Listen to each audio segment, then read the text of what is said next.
Kirchhoff voltage law or second law. This Kirchhoff voltage law is applicable only in the mesh of the electrical network, so it is also called mesh rule or nothing but the loop rule. So ಈ ಒಂದು Kirchhoff voltage ಲಾ ಅಥವಾ second ಲಾ ಈ electrical network ನ mesh ಅಥವಾ loop ಅಲ್ಲಿ ಮಾತ್ರ apply ಆಗುತ್ತೆ. ಹಾಗಾಗಿ ಇದನ್ನ ನಾವೆಂತ ಕರಿತೀವಿ, ಮೆಶ್ ರೂಲ್ ಅಥವಾ ಲೂಪ್ ರೂಲ್ ಅಂತ ಕರಿತೀವಿ. So this law states that in any mesh of the electrical network, algebraic sum of the EMF of cells is equal to algebraic sum of the product of current and resistance in the different parts of the mesh. This is the statement. ಇಲ್ಲಿ ನಾವು ಯಾವುದೇ ಒಂದು mesh ಅನ್ನು ತಗೊಂಡ್ರೆ ಆ mesh ಅಲ್ಲಿ ಇರ್ತಕ್ಕಂಥ algebraic sum of the EMF of cells ಅಂದ್ರೆ ಎಲ್ಲಾ ಸೆಲ್ಸ್ ಅಲ್ಲಿ ಇರ್ತಕ್ಕಂಥ ಸಮ್ ಆಫ್ ದ EMF ಮತ್ತು ಸಮೇಶನ್ ಆಫ್ IR ಆ ಒಂದು ಮೆಶ್ ನ ಡಿಫರೆಂಟ್ ಪಾರ್ಟ್ಸ್ ಅಲ್ಲಿರೋ ಈ ಒಂದು ಪ್ರಾಡಕ್ಟ್ IR, ಈ ಪ್ರಾಡಕ್ಟ್ IR, ಈ ಪ್ರಾಡಕ್ಟ್ IR ಅನ್ನ ಸಮ್ ಆಗಿ ತಗೊಂಡ್ರೆ ಅದಕ್ಕೆ ಈಕ್ವಲ್ ಆಗುತ್ತೆ. ಅಂದ್ರೆ ಸೆಲ್ ಅಲ್ಲಿ ಇರ್ತಕ್ಕಂಥ ಎಲ್ಲಾ ಸೆಲ್ ಅಲ್ಲಿ ಇರ್ತಕ್ಕಂಥ EMF sum of the EMF ಮತ್ತು ಆ ಪಾರ್ಟ್ ಆಫ್ ದ ಮೆಶ್ ಅಲ್ಲಿ ಇರ್ತಕ್ಕಂಥ ಪ್ರಾಡಕ್ಟ್ ಆಫ್ IR ನ ಸಮ್ಮು ಎರಡು ಈಕ್ವಲ್ ಆಗಿರ್ತವೆ ಅಂತ ಹೇಳೋದೇ ಕಿರ್ಚಾಫ್ ವೋಲ್ಟೇಜ್ ನ statement. In any mesh of the network algebraic sum of the EMF of cells is equal to algebraic sum of the product of current and resistance in the different parts of the mesh. ಹಾಗಾಗಿ ಇಲ್ಲಿ some sign conventions ಅನ್ನು ತಗೊಳ್ತೀವಿ. ಏನು first sign convention, the product IR is taken to be the positive when the current flows through the resistor same as the direction of transverse, and the product IR is taken to be the negative when current flows through the resistor opposite to the direction of transverse. ಇದು first sign convention. ಅಂದ್ರೆ ಏನು, ಇಲ್ಲಿ ನೋಡಿ ABCA mesh ತಗೊಂಡಿದ್ವಿ, ABCA ಅಂದ್ರೆ A to B, B to C, C to A transfers ಇದೆ ಅಂತ ಅರ್ಥ. ಅಂದ್ರೆ A ಇಂದ B ಗೆ, B ಇಂದ C ಗೆ, C ಇಂದ A ಕಡೆಗೆ ಟ್ರಾನ್ಸ್ಫರ್ಸ್ ತಗೊಂಡಿದ್ವಿ ಅಂತ ಅರ್ಥ. ಹಾಗೆ ಯಾವ ಕಡೆಗೆ ಟ್ರಾನ್ಸ್ಫರ್ಸ್ ಇರುತ್ತೆ, A to B ಟ್ರಾನ್ಸ್ಫರ್ಸ್ ಇದೆ, B to C ಟ್ರಾನ್ಸ್ಫರ್ಸ್ ಇದೆ, C to A ಟ್ರಾನ್ಸ್ಫರ್ಸ್ ಇದೆ. ಯಾವ ಡೈರೆಕ್ಷನ್ ಟ್ರಾನ್ಸ್ಫರ್ಸ್ ಇರುತ್ತೋ ಅದೇ ಡೈರೆಕ್ಷನ್ ಅಲ್ಲಿ ಕರೆಂಟ್ ಆ ರೆಜಿಸ್ಟರ್ ಮೂಲಕ ಪಾಸ್ ಆಗ್ತಾ ಇದ್ರೆ ಆಗ that product is taken to be positive. ಹಾಗೆ ಯಾವ ಡೈರೆಕ್ಷನ್ ಅಲ್ಲಿ ಟ್ರಾನ್ಸ್ಫರ್ಸ್ ಇರುತ್ತೋ ಅದರ ಅಪೋಸಿಟ್ ಡೈರೆಕ್ಷನ್ ಅಲ್ಲಿ ಕರೆಂಟ್ ಸೆಲ್ ಇಂದ ಡ್ರಾ ಆಗ್ತಾ ಇದ್ರೆ ಅಥವಾ ಒಂದು ರೆಜಿಸ್ಟರ್ ಮೂಲಕ ಪಾಸ್ ಆಗಿದ್ರೆ ಆಗ ದಟ್ ಪ್ರಾಡಕ್ಟ್ ಅನ್ನ ನೆಗೆಟಿವ್ ಅಂತ ತಗೋಬೇಕು. ಇದು ಫಸ್ಟ್ ಕನ್ವೆನ್ಷನ್. ಎರಡನೇದೇನು, EMF of the cell epsilon is taken to be the positive when current drawn from the cell same as the direction of transverse, and EMF of the cell is taken to be the negative when current drawn from the cell is opposite to the direction of transverse. ಇದರ ಅರ್ಥ ಏನು, ಯಾವೊಂದು cell ಇಂದ current draw ಯಾವ direction transfers ಆಗಿರುತ್ತೆ ಅಂದ್ರೆ ಯಾವ direction transfers ಇರುತ್ತೋ ಅದೇ ಡೈರೆಕ್ಷನ್ ಅಲ್ಲಿ ಆ ಸೆಲ್ ಇಂದ ಕರೆಂಟ್ ಡ್ರಾ ಆಗ್ತಾ ಇದ್ರೆ ಬರ್ತಾ ಇದ್ರೆ ಆಗ ಸೆಲ್ ಅಲ್ಲಿ ಇರ್ತಕ್ಕಂಥ EMF ಅನ್ನ ಪಾಸಿಟಿವ್ ಅಂತ ತಗೋಬೇಕು. ಹಾಗೇನೆ ಯಾವ ಡೈರೆಕ್ಷನ್ ಟ್ರಾನ್ಸ್ಫರ್ಸ್ ಇರುತ್ತೋ ಅದರ ಅಪೋಸಿಟ್ ಡೈರೆಕ್ಷನ್ ಅಲ್ಲಿ ಸೆಲ್ ಇಂದ ಕರೆಂಟ್ ಬರ್ತಾ ಇದ್ರೆ ಆಗ that EMF of the cell ಅನ್ನ ನೆಗೆಟಿವ್ ಅಂತ ತಗೋಬೇಕು. ಈಗ ಈ ಒಂದು ಸೈನ್ ಕನ್ವೆನ್ಷನ್ಸ್ ಅನ್ನ ಈ ಮೆಶ್ ABCA ಅಂತಕ್ಕಂಥ ಮೆಶ್ ಅಂತ ತಗೊಂಡಿದೀವಿ. ಈ ಮೆಶ್ಗೆ ಅಪ್ಲೈ ಮಾಡಿ ಇಲ್ಲಿ R1 ರೆಸಿಸ್ಟೆನ್ಸ್ ಇದೆ, EMF of the cell epsilon 1 ಇದೆ. ಈ ಸೆಲ್ ಇಂದ ಪಾಸಿಟಿವ್ ಇಂದ ನೆಗೆಟಿವ್ ಕಡೆಗೆ ಸೆಲ್ ಇಂದ ಬಂದಿರೋ ಕರೆಂಟ್ I1 ಇದೆ. ಈ ಒಂದು ರೆಸಿಸ್ಟೆನ್ಸ್ R2 ಅಂತ ಕೊಟ್ಟಿದ್ದೀವಿ. ಈ ಸೆಕೆಂಡ್ ಸೆಲ್ ಅಲ್ಲಿ ಇರ್ತಕ್ಕಂಥ EMF ಎಪ್ಸಿಲಾನ್ 2, ಆ ಸೆಲ್ ಇಂದ ನೆಗೆಟಿವ್ ಇಂದ ಪಾಸಿಟಿವ್ ಟರ್ಮ್ ಕಡೆ ಬಂದಿರತಕ್ಕಂಥ ಸೆಲ್ ಇಂದ ಬಂದಿರೋ ಕರೆಂಟ್ ಅನ್ನ I2 ಅಂತ ಕರೀತೀವಿ.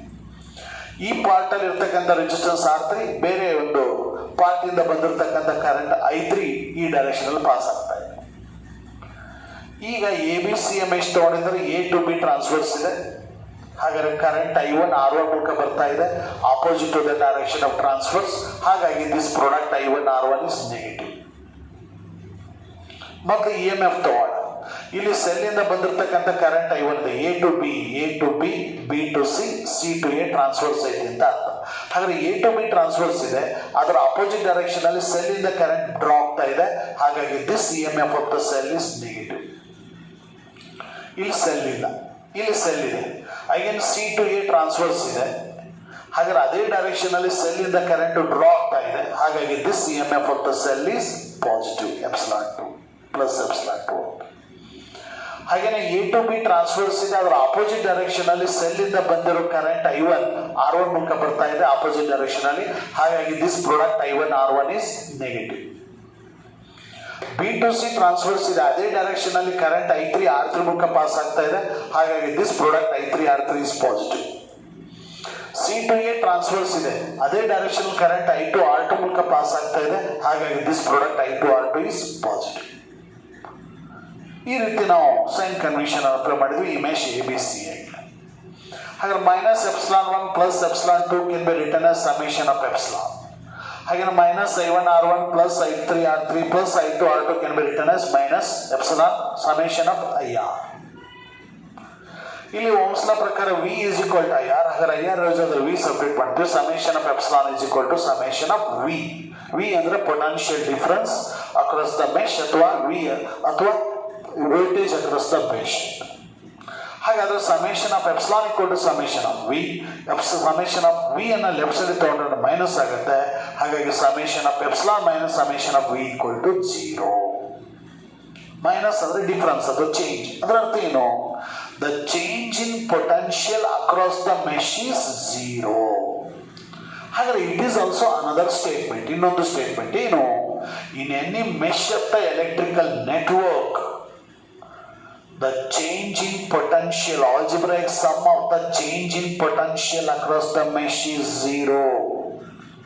In any mesh of the electrical network, algebraic sum of the change in potential across the mesh is 0. ಅಂದ್ರೆ ಈ ಒಂದು ಮೆಶ್ಗೆ ಅಕ್ರಾಸ್ ಆಗಿ ಚೇಂಜ್ ಆಗ್ತಕ್ಕಂಥ ಪೊಟೆನ್ಷಿಯಲ್ 0 ಇರುತ್ತೆ ಅಂತ ಹೇಳೋದು ಸೆಕೆಂಡ್ ಸ್ಟೇಟ್ಮೆಂಟ್ ಅಥವಾ another statement. So the EMF is nothing but energy required to transfer, and potential is nothing but the work done or potential energy by unit charge.